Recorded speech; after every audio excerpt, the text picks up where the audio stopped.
Hasselbeck joining us. It's so funny with the Eagles. They're an awful first quarter team, but yesterday they were a great dominant second quarter team. And then they were bad in the third. Then they were unstoppable in the fourth. But when I watch them, every unit has like an unbelievable player. They're so stacked. And it's like, but you've been telling me this for a month. I've been pushing back. There is something with Sirianni. Aren't you a little concerned that eventually in the playoffs, you're not concerned that they can't score in the first Colin, quarter? I like Nick Sirianni. I think he's a really good coach. I think the Eagles are a really good team. I feel like I like the Eagles more than Eagles fans like the Eagles, which is in a weird way. Like, I believe in them more. No, listen, I thought like yesterday's game, they coached around their injury situation. They didn't have Devontae Smith. And so they said, okay, you know what? We are going to be, a lot of people talk about RPO. The Eagles in that game, they were an RRO offense, a run or a run option. It was either Jalen or it was Saquon. And then once they get into the red zone, then they operate their like RPO game, where it's either Jalen, Saquon, or Dallas Goedert, Jalen, Saquon, or A.J. Brown. They coached around the situation that they had, understanding who the quarterback was on the other side. I think Jalen Hurts threw for like 118 yards. He had 7 completions that ended up in a first down. Like, it wasn't that kind of a game, but it's winning football. Vic Fangio does a great job. I've told you Kellen Moore is learning his guys. And really, it's a 1-2 punch and the defense is off balance. I thought they mixed up tempo. I like Nick Sirianni. I think he's got his team focused each and every week. And we pay attention to some of the antics like on game day. But I think if you look at that team, like Monday to Saturday, they're locked in. They don't have distractions. I really, really wanted to highlight this for a couple of reasons, but especially really kind of what he was kind of emphasized about coaching, because nobody was really talking about coaching the other day. I did, and again, I'm not doing that to be like, I did, I'm the best. But I was like, I couldn't believe it, honestly, because all the breakdowns they were talking about Saquon and the offensive line and the defensive line, and that's all there. That's obviously all undeniably there. But like, everybody has been so hard on the coaching throughout the season.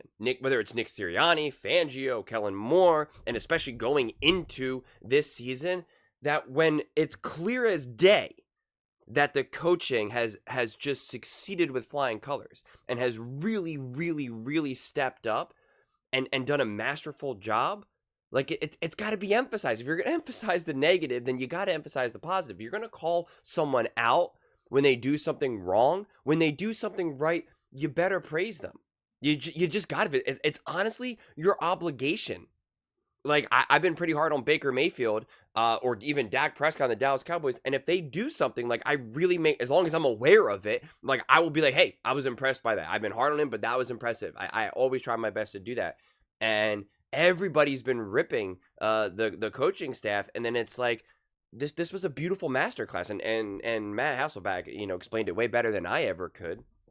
And it just was. This is what I was trying to say the other day, where you could see the coaching on full display, and it was actually so perfect, because I made a video about highlighting the problems with the Ravens and all of the issues, and I kept saying it was actually kind of perfect that they faced the Eagles, because you could see all the opposite. You could see all the things that the Eagles did that the Ravens did not, that the coaching staff needs to do to maximize the Ravens. And now it's on the flip side, where it's like, it's actually perfect that the Eagles play the Ravens, because you could see on the other side of the ball, that's what it looks like to not have a game plan. That's what it looks like to not have a coaching staff that has your team ready to play, that instills that level of trust, that actually executes. And they did not have, the Eagles did not have some of that earlier on in the season. So some of the criticism was warranted. Like, they were not ready to play against the Buccaneers. And yeah, they were injured, which I defended them, but they were not ready to play. Like, they were not.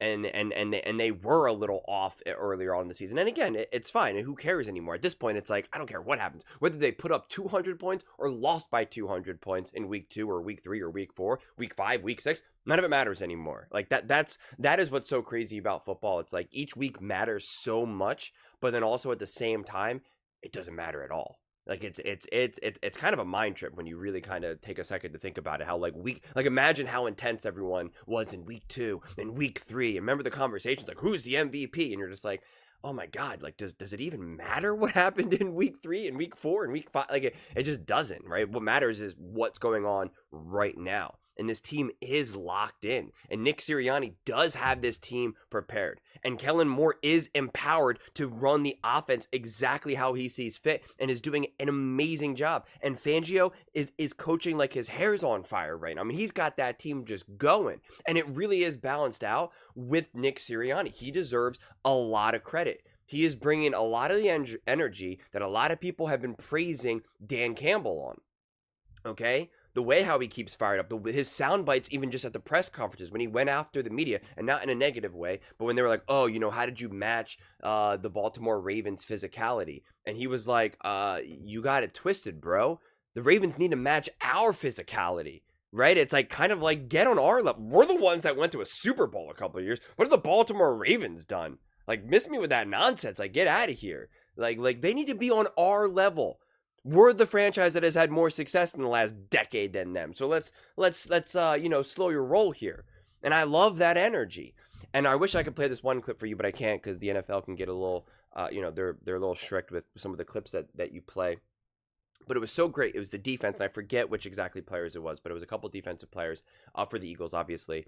And they were kind of like mic'd. I don't know if they were mic'd up or if it was just the sound they picked up off the sideline. And Nick Sirianni declined a penalty. I wasn't against the Ravens. It was, I forget, I think it was against the Rams.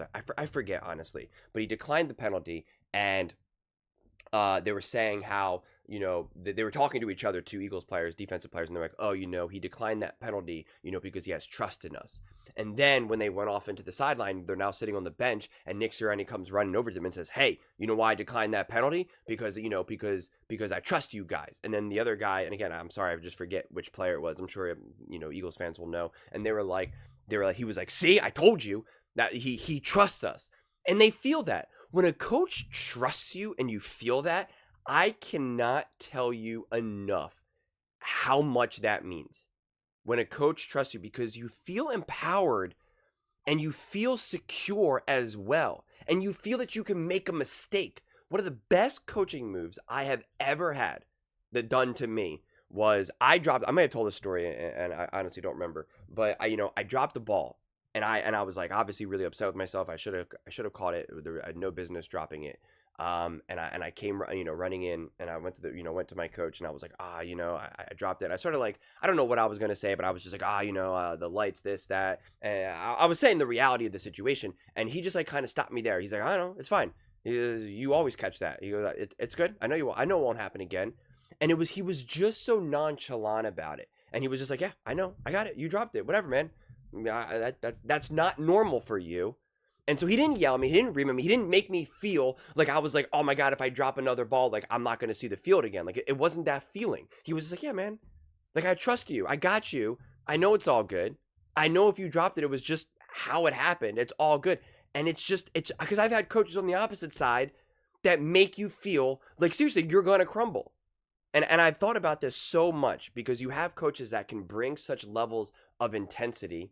And some coaches can bring that level of intensity, but they make you feel like you are going to crumble. For me, I'm the type of player where I love the moment. I really do. Like it becomes addicting. Like I want to be the hero. Like I got that ego. Like I want to be the hero. I want the guy. I want to be the one with the ball. I want to have the game-winning shot, the game-winning throw, the game-winning catch, the game-winning whatever. Give it to me. I love it. Put me on the line. Free throws. 1 second to go. 0 seconds to go is a technical, and I'm on the line. Let's do it. Game 7 NBA Finals, on the mound, World Series, Super Bowl, let's go, on the 1 yard line. Like, I want that moment. I love it. I can handle that pressure. When a coach makes me feel like I'm about to fail or makes me feel that if I make a mistake, I'm done, it's over, that is way harder than anything else. Way harder. When you feel like the coach is about to just bear down on you, or that lack of that trust, or that trust is fragile, where it's just like at any moment it's revoked. That is one of the most unsettled, because it's like your parents don't love you. Like it's just, it feels like your girlfriend or your boyfriend or your partner, your husband, wife, whatever, your children, like you feel it to your core. It's just a different level. And it's like, and it took me a while to really kind of understand that just as a player, as a man, as a person. It wasn't really honestly until I kind of started doing stuff like this that I kind of started to like think about it even more deeply from a 360 degree angle. And that is what someone like Nick Sirianni really offers. And I'm trying to express, like, it cannot be understated. It matters. And you see it in that mic. I wish I could play the clip, but the players themselves, they said it. So that's what I'm trying to tell you. Like, it lands for the players. Like, I'm not even making stuff up here. Like, you can see it. They feel it on the field, and then they want to do it. Then they want to live up to how their coach sees them. And again, it becomes this feedback loop, and everyone buys in. That is what Sirianni has done, and it is impressive. And not all coaches have that power. Not all coaches have it. Like, it's kind of binary. A coach either has it or they don't. Brian Flores did not instill that in Tua, right? Like, he just didn't, and he knows he didn't, and he knows he needs to grow in that aspect, and he needed to mature as a coach and learn. Okay, so it's a learning curve for a lot of these coaches, and some coaches are more militant. Some coaches can bring that militant energy, but still make you feel like you can do anything. Like, there's so many different combinations of it all, and Nick Sirianni has clearly locked into it. And I just think that I've been harsh on Sirianni. Lots of people have been harsh on Sirianni and just the coaching staff in general. And so I wanted to make sure that I really planted that flag very, very firmly, because it matters. And yeah, I mean, it's honestly, it's impressive, and it clearly shows on the field. So pretty exciting stuff. But those are just my thoughts. I'd absolutely love to hear yours. What do you guys all think about how Nick Sirianni and the coaching staff as a whole has kind of got this team ready, how well they're coached, how they adapt throughout a game, their preparation? Let me know in the comments below. I read every single comment, so whether you agree with me or disagree with me, either way, let's get in some discussions, let's get in some fights, but ultimately, let's just have some fun. And please do consider subscribing. We're building an amazing community here, and I'd absolutely love to see you part of it. I want to build something that we all genuinely feel connected to, something that we're really excited to be part of. I think we're on our way to doing it. And please don't forget to give this video a thumbs up, as it really does help with the visibility and the algorithm. Thank you so much. See you next time.